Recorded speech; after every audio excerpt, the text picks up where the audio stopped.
비행기를 조종하는 조종사들이 훈련 중에 가장 두려워하는 상황이 있는데요. 그것이 스핀 현상이라는 것이 있습니다. 비행기가 공중에 뜨기 위해서는 날개 주위로 이 공기가 매끄럽게 흘러야 되는데, 날개를 너무 높이 들어 올리면 그 공기가 흐르는 각도가 가팔라지면서 비행기가 중심을 잃고 그림처럼 나선형을 그리며 땅바닥을 향해 곤두박질 치는 현상이 바로 스핀 현상입니다.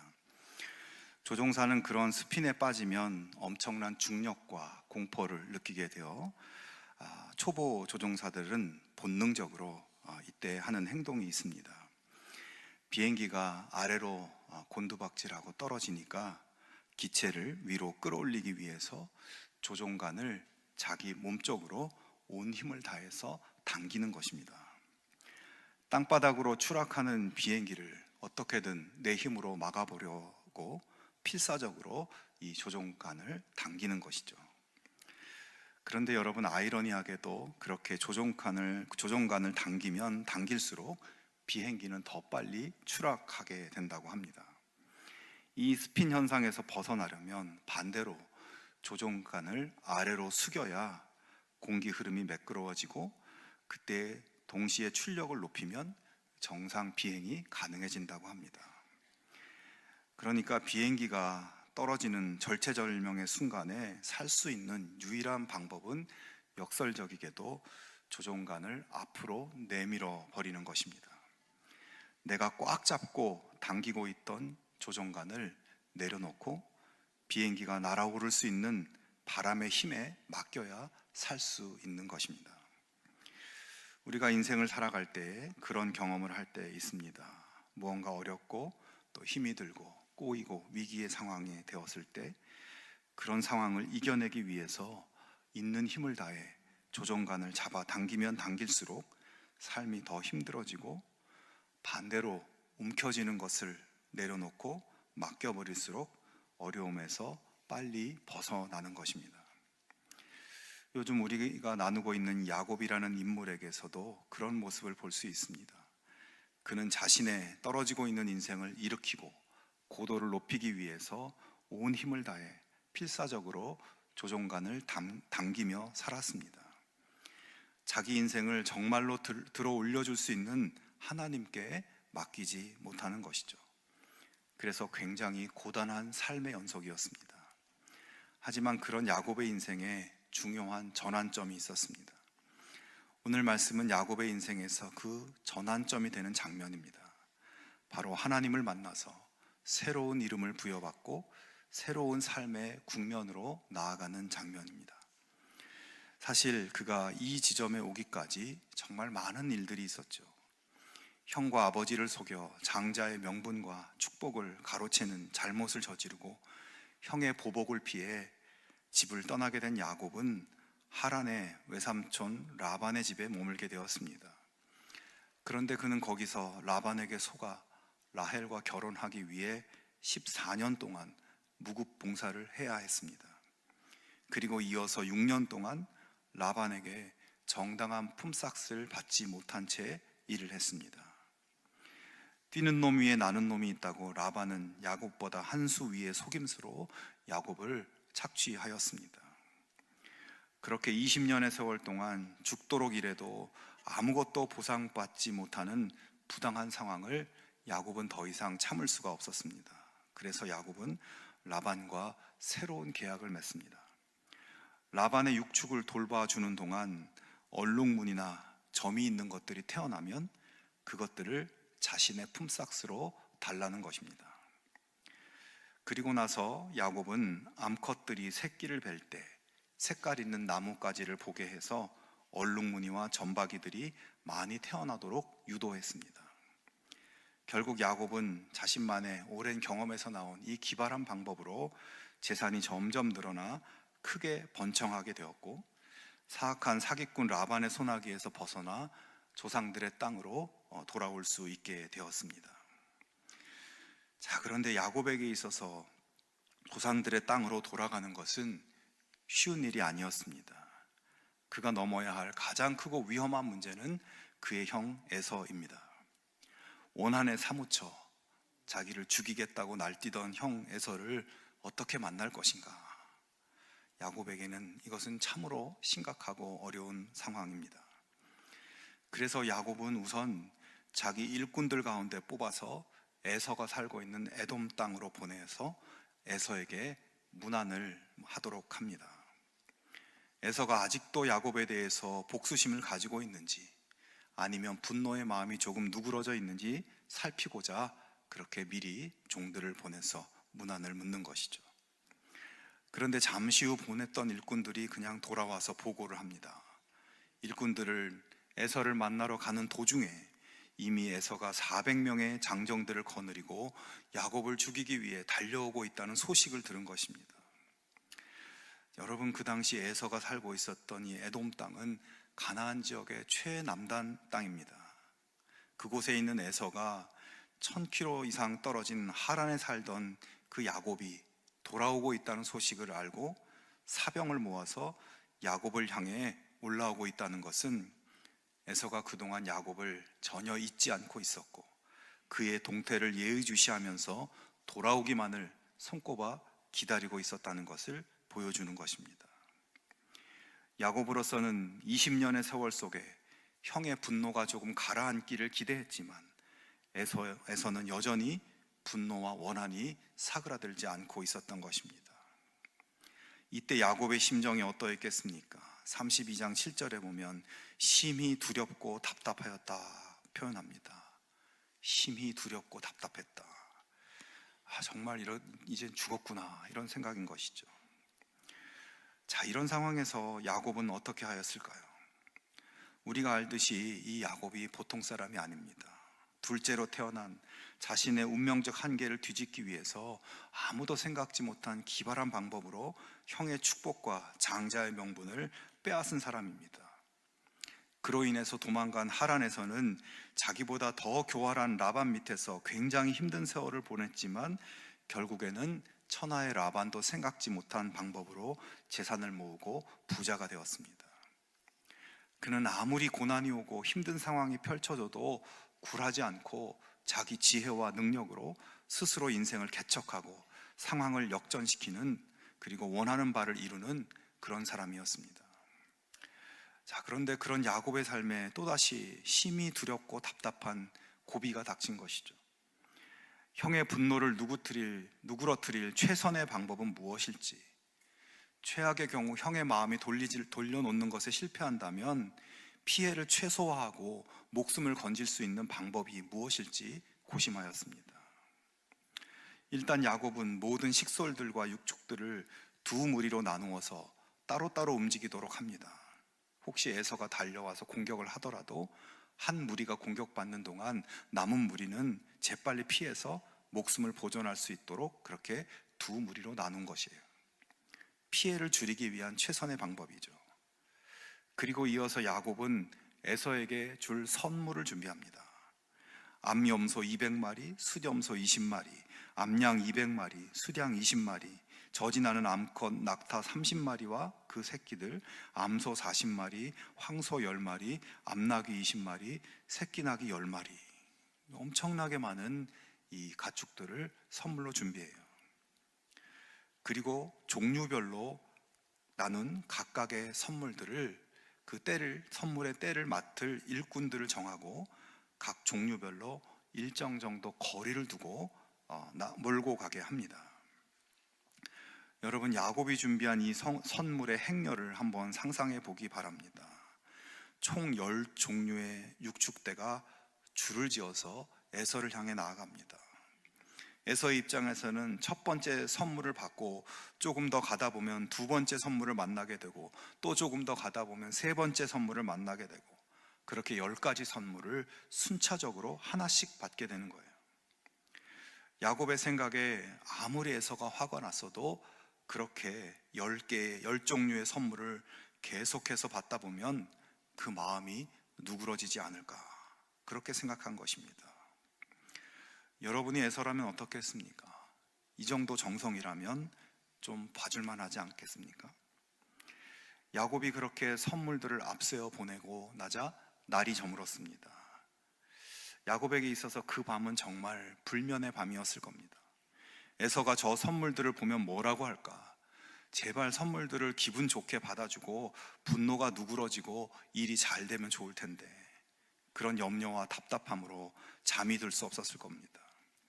그리고 만약 선물이 안 통한다면 그 다음에는 어떻게 해야 할까? 다른 방법이 없을까? 고심했습니다. 그러는 가운데 야곱이 밤중에 남아있는 모든 식솔들을 깨웁니다. 두 아내와 두 여종과 11아들과 나머지 육축과 재산들을 모두 또다시 야복강을 건너서 에서에게로 향하도록 보냅니다. 이것은 에서가 만약 10개의 선물을 받고 나서도 여전히 감정을 풀지 않을 때를 대비해서 그 다음에는 자신의 가족들과 남은 모든 재산까지도 바치겠다는 그런 의미이죠. 야곱은 플랜 B, 플랜 C까지 자신이 할 수 있는 모든 방법을 최대한 다 동원하는 겁니다. 자, 그렇게 모든 것을 앞세우고 야곱은 홀로 맨 뒤에 남게 됐습니다. 그런데 그런 야곱에게 어떤 사람이 다가옵니다. 밤이 어두워서 그 사람이 누구인지 잘 보이지도 않는데 그 사람이 싸움을 걸어옵니다. 그 사람은 야곱을 굴복시키기 위해서 밤새 씨름했지만 야곱을 이기기가 너무 힘들었습니다. 그러자 그 사람은 야곱의 허벅지 관절을 쳤고 야곱은 허벅지 관절이 어긋나 더 이상 버틸 수가 없게 됐습니다. 그렇게 되니까 이번에는 야곱이 온 힘을 다해서 그 사람을 붙들고 놓아주질 않습니다. 그러면서 나를 축복해달라고, 나를 축복해주지 않으면 절대 놓지 않겠다고 하면서 그 사람을 잡고 늘어졌습니다. 그러자 그 사람이 이야기합니다. 너의 이름이 무엇이냐? 야곱입니다. 내 이름을 다시는 야곱이라 부를 것이 아니요 이스라엘이라 부를 것이니 이는 내가 하나님과 및 사람들과 겨루어 이겼음이니라. 그렇게 이야기하고 그 사람은 야곱을 축복하고 떠납니다. 그러고 나서 야곱이 생각해 보니까 자신이 밤새 씨름하며 대면했던 분은 바로 하나님인 것을 깨닫게 됩니다. 자, 야곱의 인생에서 이렇게 두 번째 하나님과의 만남이 이루어졌어요. 이 만남에서 야곱이 하나님께 받은 것은 무엇입니까? 그의 이름이 야곱에서 이스라엘로 바뀐 것이에요. 야곱이라는 이름의 뜻은 발뒤꿈치를 잡는 자입니다. 그리고 바뀐 이름 이스라엘의 뜻은 하나님이 다스리신다, 하나님이 주도하신다, 이런 뜻입니다. 자, 여러분, 여기에 담긴 의미는 어떤 것일까요? 하나님께서는 야곱에게 이런 말씀을 하시는 것입니다. 야곱아, 너가 지금까지 인생의 성공을 위해서 남의 발뒤꿈치를 잡으며 사느라 얼마나 고생이 많냐? 고난이 닥치면 그것을 극복하기 위해서 얼마나 애를 쓰고 살아왔냐? 지금까지 내가 만난 사람들을 다 이기고 심지어 오늘 밤 나와 겨루어서도 지지 않으려고 얼마나 힘이 드니? 그런데 야곱아, 이제 그렇게 살지 말고 남의 발뒤꿈치를 잡는 야곱, 겨루어 이기려고 용을 쓰는 그런 야곱으로 살지 말고 이제는 하나님이 다스리시는 인생, 하나님이 주도하시는 인생, 이스라엘로 살거라 말씀하시는 것입니다. 야곱은 지금 형 에서를 만나야 하는 너무나 두려운 순간을 앞에 두고 있습니다. 20년 동안 온갖 고생을 다 겪으며 일구어온 모든 재산을 다 날려버릴 수도 있고 자기 목숨까지도 위태로울 수 있는 상황에 서 있지만 야곱은 포기할 수 없었습니다. 어떻게든 보존하고 어떻게든 생존해서 조상들의 땅으로 돌아가기 위해서 자신의 모든 것을 갈아넣고 모든 방법을 다 동원하여 운명의 순간을 기다리고 있는 중이었습니다. 그러는 가운데 하나님의 뜻이나 하나님의 방법을 묻지 않습니다. 하나님, 제가 이렇게 최선을 다하고 있습니다, 저를 도와주십시오, 이런 기도도 하지 않습니다. 하나님은 그런 야곱을 가련하게 보신 것이에요. 인생을 살면서 어떤 경우에도 굴하지 않고 어떤 사람과 겨루어도 지지 않고 살아왔던 야곱, 심지어 하나님과 겨루어서도 지지 않으려고 버티고 허벅지 관절이 끊어지는 고통 속에서도 물러서지 않으려는 야곱에게 너 이제는 야곱으로 살지 마라, 하나님이 너를 주도하시고 하나님이 너를 다스리실 것이니 주인이신 하나님께 맡겨라. 너의 조종관을 하나님께 내려놓아라 말씀하시는 것입니다. 성도 여러분, 야곱에서 이스라엘로 바뀌어지는 이 만남은 인생의 주인이 바뀌는 순간입니다. 자기 인생의 주인이 되어 스스로 책임지고 자기의 원하는 것을 얻기 위해 애쓰던 인생에서 하나님이 주인 되시는 인생, 하나님이 책임지시고 하나님이 원하시는 뜻을 따르는 인생으로 변화되는 순간인 것입니다. 이 일 후 야곱은 평생 다리를 절게 됩니다. 하나님께 의지하고 하나님이 이끌어주지 않으시면 살아갈 수 없는 인생, 이스라엘로 살아야 한다는 선언이 그의 몸에 새겨진 것이죠. 자, 그렇게 절룩이며 돌아온 야곱 앞에는 하지만 여전히 해결해야 할 큰 문제가 그대로 있습니다. 분노에 찬 에서를 만나야 합니다. 그런데 야곱의 모습이 조금 바뀝니다. 형 에서의 마음을 돌리기 위해 엄청난 선물을 준비하고 그것들을 전략적으로 배치하고 최악의 경우를 대비해서 가장 뒤에 홀로 남아서 상황을 주시하고 있던 그런 야곱에서 하나님께서 다스리시고 하나님께서 주도하실 것을 믿으며 가장 선두에 서서 400명의 장정을 이끌고 다가오는 에서 앞으로 홀로 나아가는 이스라엘이 되었습니다. 그렇게 다가오는 야곱을 에서는 어떻게 하였을까요? 전혀 뜻밖의 장면이 벌어집니다. 에서가 다가오고 있는 야곱에게 달려가서 그를 끌어안고 입을 맞추고 용서를 하고 받아줍니다. 여러분, 이것이 바로 야곱이 아니라 이스라엘로 걸어간 길의 첫 번째 열매입니다. 여러분, 지금 이 극적인 장면은 분명히 하나님이 개입하신 것입니다.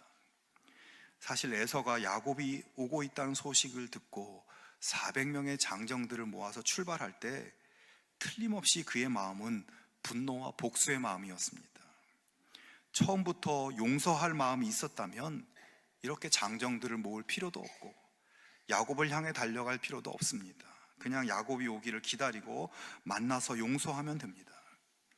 하지만 에서는 20년이 흘렀어도 여전히 분노하고 있었고 야곱이 다가오고 있다는 것을 알게 된 후 지체 없이 400명이나 되는 장정들, 지금 군대로 하면 일개 보병대대 병력을 모아서 복수를 위해 달려가는 겁니다. 그리고 또한 그렇게 다가오는 길에 그는 야곱이 보낸 선물들을 분명히 만났습니다. 그것도 한두 가지 선물이 아니라 끝이 없이 계속되는 선물의 행렬들을 만났습니다. 하지만 33장 9절에 에서가 야곱이 보낸 선물에 대해서 아우야, 나는 넉넉하다, 너의 것은 네가 가져라 라고 이렇게 이야기하는 장면이 나오는데, 이것은 에서가 야곱의 선물들을 전혀 받지 않고 그냥 지나쳐 왔다는 것을 보여줍니다. 여러분, 그 당시 에서의 분노를 그 어떤 것과도 바꿀 수가 없었어요. 여러분, 세상에서 가장 마음대로 안 되는 게 사람의 마음입니다. 특히 사람과 사람 사이의 관계에서 일어난 상처받은 마음이 치유되고 회복되는 것은 정말 힘든 일입니다. 야곱이 형 에서의 분노의 마음을 돌리려고 아무리 노력하고 온갖 엄청난 선물을 쏟아 부었지만 소용이 없었습니다. 그동안 어떤 어려운 상황도 자기 힘으로 극복해온 야곱이라고 할지라도 사람과 겨루어 진 적이 없고 하나님과 겨루어도 지지 않을 만큼 끈질긴 야곱이어도 이 형 에서의 마음을 돌리는 것은 너무나 힘든 일입니다. 그러나 하나님께서는 야곱의 이름을 하나님이 다스리는 자 이스라엘로 바꿔주시고 야곱의 인생에 개입하셔서 도저히 바뀔 수 없는 형 에서의 마음을 바꿔주신 것입니다. 성경에는 구체적으로 하나님이 에서에게 어떻게 하셨다는 이야기가 나오지 않지만 하나님께서 야곱과 씨름하시며 야곱을 변화시키신 후 에서에게도 찾아가셔서 그와 씨름하시고 그의 마음을 용서의 마음으로 바꾸어 주신 것입니다. 야곱의 주인이시면서 에서의 주인이신 하나님은 자신의 가장 소중한 것을 뺏기고 20년 동안 고통스럽게 살아온 그 고통을 하나님은 아시고 그의 상처 위에 손을 얹어 어루만지시며 그를 치유해 주시고 변화시켜 주신 것입니다. 여러분 돌아보면 이 야곱이 자기 인생을 위해 스스로 했던 노력은 언제나 문제를 일으키는 것들이었습니다. 기막힌 속임수로 형과 겨루어 이긴 것 같았지만 그의 손에 주어진 것은 아무것도 없고 비참하게 도망가는 신세가 되었어요. 자기를 억울하게 착취하는 외삼촌 라반 밑에서도 기가 막힌 방법으로 재산을 불리는데 성공함으로 이 라반과도 겨루어 이긴 것 같았지만 얼마 못 가서 라반의 추격을 받고 그에게 모든 것을 빼앗길 위기에 빠졌었습니다. 사실 그가 사람과 겨루어 이겼다고 했지만 뚜껑을 열어보면 결과가 별로 좋지 않습니다. 이긴 것 같지만 진 인생이에요. 인생의 주인으로 자기 삶을 개척해 나가기에 너무나 고단하고 고달픈 삶이었고 위험의 연속이었습니다. 그런 그의 인생의 해답은 그가 야곱에서 이스라엘이 되는 것뿐입니다. 여러분, 하나님은 베델에서 야곱에게 나타나서 무조건적 은혜로 그에게 복을 약속하셨고 안전하게 집으로 돌아오게 해주실 것을 약속했습니다. 그 약속을 이루기 위해 하나님은 고달프게 살아가는 야곱을 이스라엘로 바꿔주시고 야곱 앞에 놓인 갈등의 상황을 하나님이 직접 주도하셔서 화해가 이루어지게 하셨습니다. 그리고 결국 야곱이 무사히 조상들의 땅으로 돌아가 하나님이 약속하신 축복을 이루는 믿음의 조상으로 살게 해주셨습니다. 여러분, 이 시간 우리의 삶을 한번 돌아보기 바랍니다. 지금 여러분의 가장 큰 걱정거리는 무엇입니까? 그 걱정 앞에서 여러분은 지금 조종간을 더 세게 잡아 당기고 있습니까? 아니면 내려놓고 있습니까? 입으로는 하나님께 맡긴다고 하면서 실제로는 밤새도록 플랜 B, 플랜 C를 짜고 있지는 않습니까? 물론 그런 플랜들을 짜지 말고 노력하지 말라는 것이 아닙니다.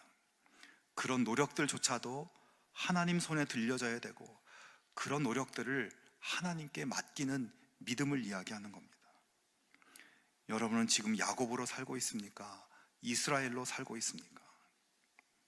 오늘 우리도 야곱과 같이 치열한 인생을 살아왔고 살아가고 있습니다. 삶 가운데 만나는 수많은 문제와 어려움들을 해결하기 위해서 염려하고 골몰하며 밤잠을 못 이룰 때도 있습니다. 야곱처럼 오래된 가족 간의 상처가 해결되지 않아서 만남이 주저되고 먼저 다가가 손을 내밀어도 외면당할까 봐 힘들 때가 있습니다. 이겨내야 할 삶의 수많은 문제들, 나로 인해 상처받은 사람, 나에게 상처 준 사람, 해결되지 않는 수많은 관계들이 있고 우리는 그것들과 겨루어 이기기 위해서 애쓰고 있습니다. 그런 우리들에게 하나님은 다가오십니다. 우리 힘으로 버텨보려고 애쓰는 우리의 허벅지 관절을 치시며 야곱으로 살지 말고 이스라엘로 살라고 말씀하십니다. 여러분, 지금 여러분이 꽉 쥐고 있는 것, 내가 책임지며 살려고 했던 고단한 짐을 하나님께 맡겨드리고 하나님이 주도하시도록 모든 주도권을 하나님께 올려드릴 수 있기를 바랍니다. 삶 가운데 쏟아붓는 나의 노력들도 주인이신 하나님 손에 올려드리고 하나님께서 나를 사용하시도록 맡겨드릴 수 있기를 바랍니다. 그리고 나서 기도하기 바랍니다. 나의 주님, 나의 하나님, 내 삶을 살피시고 함께 하시는 주님, 제 삶을 주도해 주십시오. 제 삶을 다스려 주십시오. 제가 주님의 뜻에 복종하겠습니다. 그렇게 기도하며 하나님을 의지할 때 우리의 삶은 온전히 하나님 뜻이 이루어지는 삶, 내가 운전하는 삶이 아니라 하나님이 운전하시는 삶이 되어질 것입니다. 여러분, 스핀에 빠진 조종사가 살 수 있는 유일한 방법은 조종간을 앞으로 미는 것이었습니다. 그것은 포기가 아닙니다. 자기 힘으로 벗어날 수 없는 스핀에서 비행기를 날게 하는 더 큰 힘에 자기를 맡기는 겁니다. 우리의 추락하는 삶까지도 다시 날게 하신 하나님, 모르시는 것이 없고 못하실 것이 없는 하나님께 우리의 조종간을 내어드릴 수 있기를 바랍니다. 그래서 야곱이 아닌 이스라엘로 살아가는 축복이 넘치는 우리 모두의 삶이 되기를 주님의 이름으로 축원합니다.